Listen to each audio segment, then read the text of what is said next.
bensin itu harus mematikan listrik lampu sehingga kita terbiasa untuk hemat energi dari kecil gitu ya. Nah, ada satu lagi nih yang selalu saya kenang dari kakek saya, ya mungkin kakek-kakek sahabat-sahabat semua juga ya, tentang manfaat bijaksana dalam konsumsi, atau sekarang di istilah global mungkin ya sustainable consumption gitu bahasa kerennya. Tapi intinya bijak dalam konsumsi. Nah, kenapa? Dulu saya nggak ngerti kenapa kakek saya marah kalau saya ngambil tempe langsung, ngambil dadar telur langsung, ngambil sayur langsung. Sama kakek saya nggak boleh begitu cara makannya. Waktu itu makannya apa? Kalau tempe dipotong dulu sedikit, kemudian dicicip, cocok, ambil satu, ya. Kemudian juga telur dadar atau apapun, ambil dulu sedikit, cocok, ambil secukupnya. Lalu demikian pula sayur tidak boleh dituangkan langsung. Dulu sama kakek saya harus dicicip juga sama. Kenapa? Karena kalau sudah dituangkan dan kita tidak cocok, maka semuanya berubah menjadi sampah. Karena orang lain tidak mau bekas kita. Demikian pula makanan-makanan yang sudah dipotong itu kalau sudah dicampur berubah statusnya, kalau kita nggak makan menjadi sampah organik. Tahu nggak Putra, sampah organik itu menghasilkan gas metan. Gas metan itu yang merusak udara, yang membuat panas. Bahkan gas metan itu kalau terperangkap di tumpukan sampah bisa menimbulkan metan. Nah, itu udah ada yang terjadi tuh di desa, dua desa yang tergulung oleh ledakan sampah karena terperangkap gas metan. Nah, jadi mungkin di sini juga sudah ada gerakan itu, ibu-ibu, remaja-remaja yang memasak, dipilah sampah memasaknya, yang organiknya dipisahkan, yang organiknya dipisahkan. Nah, yang organik itu potensial untuk dijadikan menjadi pupuk organik. Itu salah satunya ya. Begitu mungkin di antara tipsnya ramah terhadap lingkungan. Terima kasih. Iya, luar biasa. Ini pertanyaan dari Putra. Boleh kembali lagi dong buat Putra. Dan Putra sudah terjawab dari pertanyaannya. Nah, oke. Baik Bapak, ada lagi yang mau bertanya mungkin dari adiknya atau sudah diwakilkan saja dengan Putra? Sudah diwakilkan dengan Putra saja. Ada? Mau bertanya? Boleh. Iya, kita. Nah, perkenalkan dulu namanya siapa ya, adik ya? Assalamualaikum warahmatullahi wabarakatuh. Waalaikumsalam warahmatullahi wabarakatuh. Saya Wahyu Ramadhani. Berterima kasih kepada Pertamina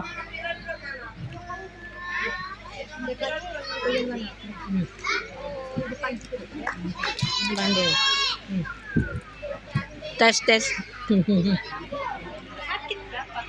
semoga menciptakan energi yang terbaru. Terima kasih. Oke, luar biasa. Boleh tepuk tangan dong yang paling meriah untuk Wahyu. Ya, ini apa ya Pak? Memberi semangat ya Pak ya untuk Pertamina, luar biasa. Oke, Bapak izin kita akan melanjutkan lagi, dan mungkin Putra adiknya dan Dewahi kita mungkin bisa kembali lagi ke tempat duduknya masing-masing, karena kita akan melanjutkan untuk sesi Q&A kita untuk dari ketiga narasumber.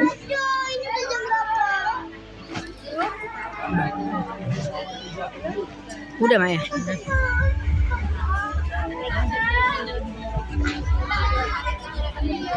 Oke, iya, terima kasih banyak. Boleh dong tepuk tangan sekali lagi buat teman-teman dari Green Warrior dari SMP Negeri Pembinaan Aceh Tamiya. Dan pastinya terima kasih juga buat Pak Iwan. Berarti pertanyaan ini sangat peduli ya Pak ya, dengan program lingkungan dan transisi ya Pak ya. Dan di sini juga hadir dari tim Pertamina ada Bapak Arif Muliza. Videonya ke sana kemana? Kanan ke kiri. Luar biasa Pak Arif ya. Iya, udah. Mama punya. Teman saya di nama Faisal, kenal nggak? Pak Arif, ini saya mau bertanya nih, bagaimana proses transisi energi yang dijalankan di Pertamina sendiri? Silakan Pak Arif. Ya, terima kasih Bang atas pertanyaannya. Sebelumnya saya tanya Bapak Ibu di sini, teman-teman, kalau dengar kata Pertamina, yang paling pertama diingat apa? Nggak tahu. Ya, Nggak tahu lah gitu ya. pertanyaannya apa. Kalau Pertamina ya, saya dulu gitu Bu, kata mertua saya kerja di mana Pertamina, oh SPBU gitu ya. Kalau kerja bang pasti bang. Intinya kayak gitu. Jadi Kalau kerja kau di mana? Pertamina itu dia tidak egois. Kerja kau di mana? Padahal dia tahu bisnis utamanya minyak dan gas. Tapi orang-orang Pertamina hari ini tidak memikirkan nasib mereka sendiri sekarang, tapi mereka pikirkan ke depannya gimana nih anak-anak cucu kita. Oleh sebab itu Pertamina ganti Bu, dari oil and gas company, minyak dan gas, perusahaan minyak dan gas, berubah menjadi energy company. Jadi kita bicaranya energi. Nah, oleh sebab itu pada tahun 2007 berdiri 2016 berdirilah perusahaan Pertamina Power Indonesia yang bertugas sekarang sebagai subholding atau anak perusahaan Pertamina yang khusus spesial mengurus tentang energi baru terbarukan. Indonesia ini negara kaya Pak Bu. Ibu, Bapak bisa dari bulan Januari ke Desember bajunya pakai baju ini bisa Bu. Kalau di Inggris nggak bisa Bu, di Amerika nggak bisa, karena kita di sana ada musim salju, dingin luar biasa, bisa di bawah 0 derajat. Tapi di Indonesia bisa Bu, di Aceh Tamiang itu matahari dari Januari sampai Desember bersinar terus. Alhamdulillah berkah dari Allah. Itulah yang dimanfaatkan Indonesia karena kita berada di daerah tropis, PLTS-nya bagus. Kita bisa pasang PLTS dari Sabang sampai Merauke. 2 hari yang lalu saya dari Papua. Kami pasang listrik di sebuah desa di tengah hutan, yang mana mereka tidak ada listrik sama sekali. Jadi kami pasang PLTS di sana. Jadi Pertamina transisi energi itu bukan logo semata, bukan cerita ica-ica kalau bahasa Indonesia itu, tapi cerita serius. Kami bangun PLTS, kami bangun mikrohidro, kami kembangkan geotermal panas bumi. Di Aceh ada Pak, lagi kami kembangkan di Selawah nama daerahnya, Selawah Aceh. Semoga segera bisa dieksplorasi. Jadi memang Pertamina tidak egois, kami pikirkan masa depan seperti apa agar ketika nanti adik-adik kita sudah besar, mereka tidak kekurangan energi Pak. Mereka jadi anak soleh. Sekarang aja udah banyak yang teriak, oh solar susah, pertamax susah, pertalite susah, ya nggak Bang ya? Udah banyak. Nah itu, apalagi nanti Pak, 20 tahun lagi, 30 tahun lagi, pasti kita kesusahan. Nah itu oleh sebab itu kita bicara energi, kita mulai transisi dari energi fosil ke energi bersih. Tadi net zero emission, Nggak tahu jam berapa. net zero emission itu bukan Nggak tahu tidak jam ada berapa energi pulang. fosil.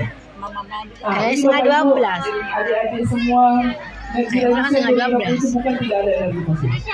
Tapi Nggak mungkin, masih lama bang. netral itu maksudnya energi fosil, energi renewable Masih lama. dalam posisi netral. Orang masih lama Dia kayak mana? bisa menampung emisi di bumi ini. Ini video panjang. Kita bicara karbon dan lain, pasti berat Bu. Itu tantangan kami Pertamina Renewable. Susah ngejelasin renewable itu apa gitu. Menyebutnya aja mungkin susah kan? Renewable energi ya. Tapi enggak. Kita coba untuk mulai KBS, mikrohidro. Enggak. Kurang lebih itu Bang yang kami lakukan Yang di ini. Pertamina Enggak mau. untuk menunjukkan keseriusannya Pertamina itu transisi energi. Kurang lebih itu Video Bang. semua ini. Luar biasa sekali, sangat komprehensif sekali ya Pak Arif ya. Itu dia, untuk upaya Pertamina dalam membantu pemerintah dalam rangka transisi energi bersih. Karena memang dibilang Pak Arif benar tuh, kalau bilang di Pertamina SPBU mana. Siapa? Tapi jujur ya Bu ya, menikah sama orang SPBU enak. Kalau berantem kita mulai dari nol. Ya Pak ya, setuju ya Pak ya. Pegang wajah ke sini. Dan Pak Arif, Hah? kita mau bertanya lagi nih Pak ya. Pasti Pertamina punya target ke depan.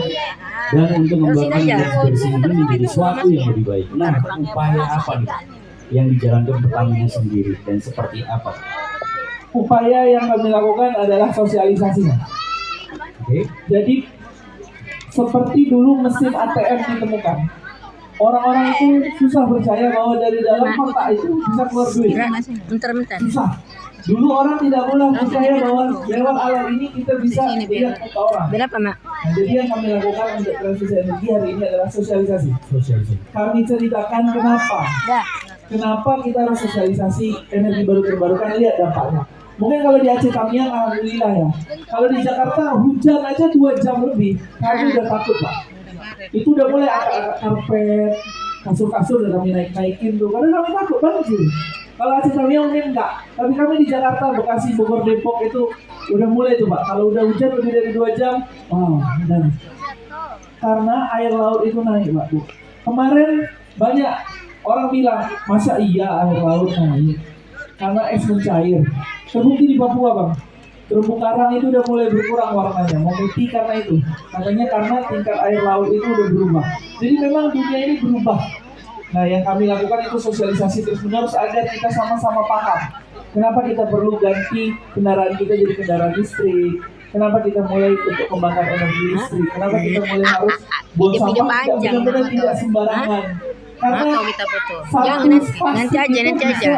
Mau habis hancurnya ini lagi. 1000 tahun. Hah? 1000 tahun itu Pak. Masa aja? Apa mau itu? Bayangkan kita Video, umur video. 100 tahun udah kayak mana bentuk kita. Apalagi 1000 tahun nah gitu lah. Saking lamanya bisa menghancur plastik itu di tanah itu. Jadi kita benar-benar sosialisasi adalah kunci utama. Karena kalau kita nggak sosialisasi ya, orang nggak mudah terima. Ibu udah mau nyuruh Benar, kemari Pak. aja. Dan edukasinya harus Enggak, dibentuk juga ya Pak ya. nggak mau. Iya, boleh Pak, silakan Pak. Jadi saya tambahin dikit ya. Bapak Ibu, adik-adik, kebetulan saya mengalami 3 generasi ya. Bahan bakar minyak tanah, kemudian beralih ke Ada aja. LPG, kemudian sekarang sudah kita ada gerakan untuk energi baru terbarukan. Atau Ya bahasa iyalah, lainnya iyalah. New and Renewable Video Energy kanan baru kiri. terbarukan. Ada orang gini nggak? Di video Indonesia orang begitu gaya-gaya. Fossil fuel atau minyak Ada video ini orang banyak gaya. ini dianggap Tengok ke video ini banyak gaya orang. dapat diperbaharui begitu karena Banyak kali nanti habis itunya. Enggak, cuma satu aja nih. Untuk hari intinya aja. kita telah mendapatkan Banyak kali yang renewable tadi sudah disampaikan